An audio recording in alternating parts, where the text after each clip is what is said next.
Hey, it's us here at PAX, clearly. Us. You played Ni no Kuni too. I did, Revenant Kingdom. What'd you think?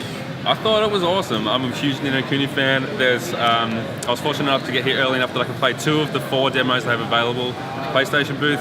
And the first one was basically the world map combat system, which is a battle thing where you've got an army that you can control, and basically by walking, you control where they go and face different classes. Like you got the archers and the close range, and taking out different armies with all these different abilities. So very different to the first one. Yeah, very different. And I think that this won't be all of the open world combat. I think it will be a certain mechanic that you use from time to time, because your character is building a kingdom. They want to become king. You play as Evan, not Oliver. Evan, it's weird ears. I don't really know. They didn't really get much of the story from playing this, but it is, so Evan's trying to become a king and also needs a kingdom, so I guess it plays into that.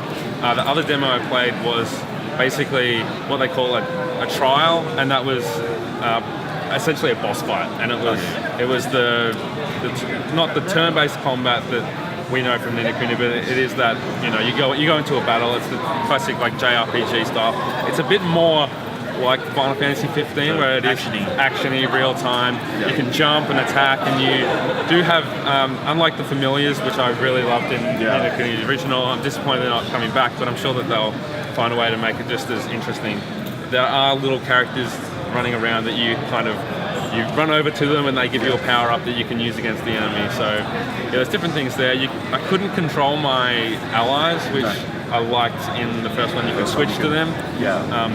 And there's a lot different in this game, but I think from what I played, it's really good. And the look, as always, they've nailed. 5, they're really good. They're art styles. They have, and the world map, the character sprites changed from the anime style to something that's kind of like World of Final Fantasy, those miniature kind of characters.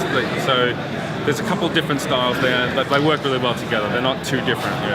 Important question: is there anybody like Mr. Drippy in this game? I don't know. There were Australian characters in this game.